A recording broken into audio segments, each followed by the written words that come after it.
जय श्री राम दोस्तों। बूढ़े लाचार पिता को इस हद तक मजबूर कर दिया कि उन्हें रिक्शा चलाना पड़ा और खुद उन्हें इस हाल में छोड़कर विदेश भाग गया। देखिए बूढ़े लाचार माता पिता की कहानी।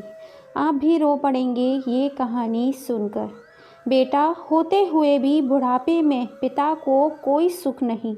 श्यामू रिक्शा चलाते चलाते सोचे जा रहा था, भगवान मेरे जैसी किस्मत, मेरे जैसा बेटा किसी को मत देना। दिन भर रिक्शा खींचते खींचते पसलियों में दर्द हो गया। भूख भी जोरों की लग रही थी। श्यामू थक कर चूर हो चुका था। रिक्शा घर की तरफ मोड़ लिया। धीरे धीरे पेंडल मारता हुआ आखिर अपने घर पहुंच गया।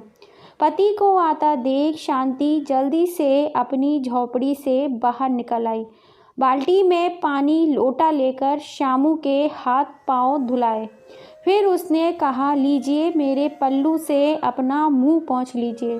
फटे हुए पल्लू से चेहरा पोंछते हुए श्यामू जल्दी से बोला, क्या पकाया है संजय की माँ? कढ़ी चावल और रोटी।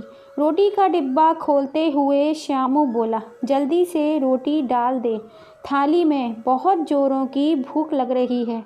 तू भी अपना खाना डाल ले, दोनों मिलकर साथ में ही खा लेते हैं। सादा सा खाना दोनों ने बड़े ही प्यार से खाया। खाना खाने के बाद श्यामू के जान में जान आई। भूख की वजह से रिक्शा चलाना भी उसके लिए बहुत मुश्किल हो गया था। ऐसा नहीं है कि श्यामू बे औलाद है, पर शादी के बाद उसका बेटा संजय दिल्ली चला गया और यह कहकर वहां जाकर कुछ काम करूंगा। सालों हो गए पर लौटकर अभी तक नहीं आया। उसने शादी भी वहीं कर ली। किसी गांव वाले से सुना था उसके एक बेटा भी हो गया है, पर घर लौटकर नहीं आया। अपने माँ बाप के पास उसने एक बार भी यह नहीं सोचा कि चलकर अपनी पत्नी और बेटे को माँ बाबूजी से मिला देता हूँ। और बूढ़े बाप की इसी आस में रहता, बेटा एक दिन तो आएगा मुझे मिलने के लिए। ना तो खुद आता था और ना ही पैसे भेजता था। श्यामू अब और बूढ़ा होता जा रहा था। रिक्शा चला चलाकर अपना और अपनी पत्नी का पेट भरता था अब तक, पर बुढ़ापे की वजह से शरीर बहुत कमज़ोर हो गया था। कमज़ोर शरीर से ज़्यादा मेहनत भी नहीं हो पा रही थी। बहुत जल्दी थकने लग गया था। पहले शांति भी घरों में काम करने जाया करती, पर अब वो भी बुढ़ापे की वजह से बहुत कमज़ोर हो गई थी।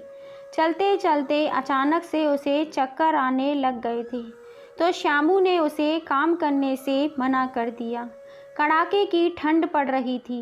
बूढ़ी हड्डियां ठंड की वजह से अकड़ गई थीं और घर में खाने के लिए कुछ भी नहीं बचा था। फिर क्या मुंह हिम्मत करके रिक्शा चलाने के लिए निकल गया। कुछ तो मिलेगा जिससे वह अपना और अपनी पत्नी शांति का पेट भर पाएगा। शांति कई दिनों से बीमार चल रही थी। खाने के लिए रोटी तो बड़ी मुश्किल से मिलती थी, तो दवा कहाँ से आती। श्यामू ने उसे सरकारी अस्पताल में भर्ती करा दिया, पर वहाँ पर भी शांति को कोई आराम नहीं मिला। सुबह ही श्यामू सवारी की तलाश में रिक्शा लेकर निकल गया। अचानक उसके सीने में जोर का दर्द उठा और एक हिचकी के साथ उसका दम ही निकल गया। उधर शांति को खांसी के ठसके पर ठसके लग रहे थे। अचानक उसको खून की उल्टी होना शुरू हो गई और थोड़ी ही देर बाद उसके भी प्राण निकल गए। खुशकिस्मत थी दोनों जो एक साथ ही परलोक सिधारे। ना अब भूख की चिंता थी, न दवाइयों की। सारी चिंताओं से मुक्ति पा गए दोनों। सड़क पर लोग श्यामू को रुक रुक कर देखते, पर देखने के बाद भी आगे कोई नहीं बढ़ता। वह अस्पताल में मुर्दा अवस्था में थी। आंखें खुली हुई दरवाजे की तरफ देख रही थी। शायद उसे अपने पति का इंतज़ार था, या शायद अपने बेटे का, जो एक बार भी गया, जो वापस कभी लौटकर नहीं आया। जिसने कभी यह जानने की कोशिश भी नहीं की उसके बूढ़े माँ बाप किस हाल में होंगे। जिस माता पिता ने रिक्शा चला चला कर अपने बेटे को पढ़ाया लिखाया, इस काबिल बनाया कि वे अच्छी जॉब कर सके। उस बेटे को माँ बाप को अग्नि देना भी नसीब नहीं हुआ। इससे ज़्यादा बदनसीब बच्चा और कौन सा हो सकता है।